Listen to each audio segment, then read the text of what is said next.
Shalom, hari ini kita akan membaca dan merenungkan salah satu bagian firman Tuhan dari Kisah Para Rasul 9 ayat 1 sampai 9. Saulus bertobat.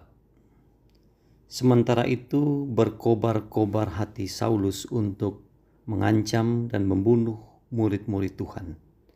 Ia menghadap imam besar dan meminta surat kuasa daripadanya untuk dibawa kepada majelis-majelis Yahudi di Damsyik, supaya ia menemukan laki-laki atau perempuan yang mengikuti jalan Tuhan.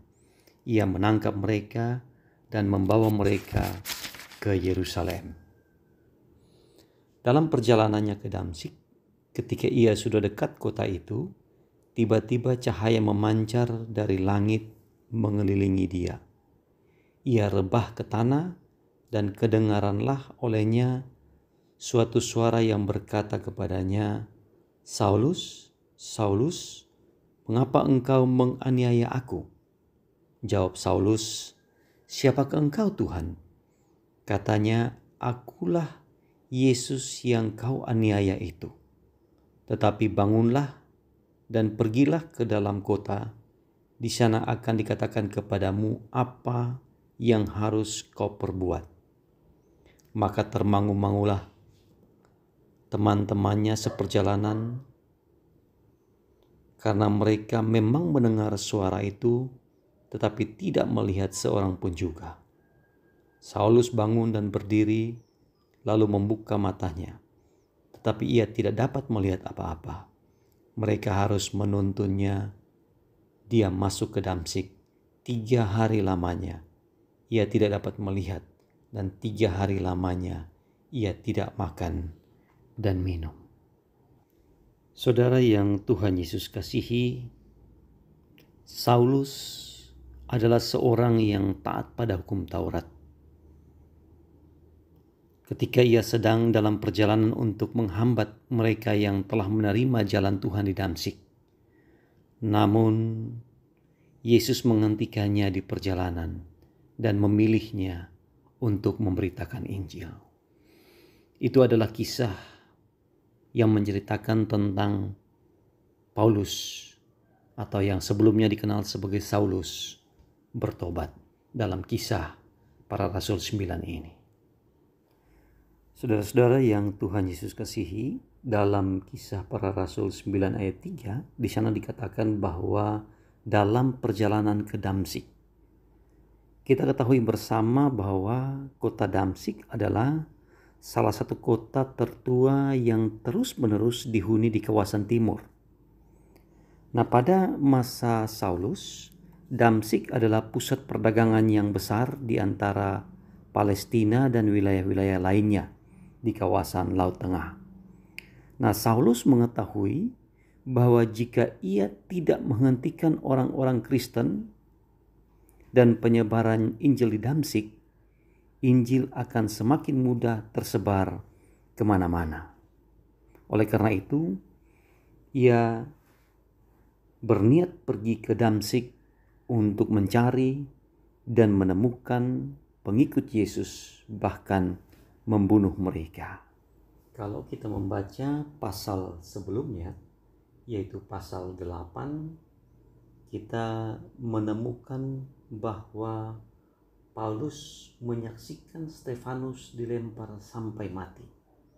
Bahkan di pasal 7 ayat ke-58, di sana dikatakan bahwa mereka menyeret dia keluar kota lalu melemparinya, dan saksi-saksi meletakkan jubah mereka di depan kaki seorang muda yang bernama Saulus.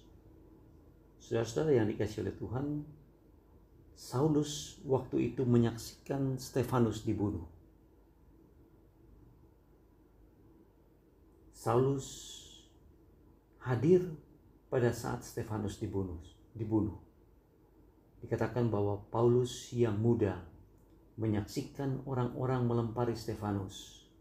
Dan pada saat itu kita melihat bahwa Saulus atau Paulus menyaksikan doa Stefanus, di mana Stefanus berdoa, "Ya Tuhan Yesus, terimalah rohku. Sambil berlutut ia berseru dengan suara nyaring, Tuhan, janganlah tanggungkan dosa ini kepada mereka. Dan dengan perkataan itu, meninggallah Stefanus. Saudara yang Tuhan Yesus kasihi, Paulus sebelum berjumpa dengan Yesus adalah seorang yang begitu kejam.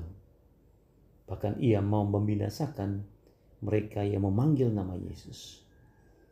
Saulus bahkan rela berjalan jauh hanya untuk menemukan murid-murid Yesus, memasukkan mereka ke penjara, bahkan membunuhnya. Ia rela untuk menghadap imam besar untuk meminta surat kuasa supaya ia dapat menangkap para pengikut Yesus. Namun kita melihat bahwa dalam perjalanannya ke Damsyik untuk mau menangkap bahkan membunuh para pengikut Yesus, di sanalah Yesus bertemu dengan Saulus. Di sanalah Yesus berjumpa dengan Saulus.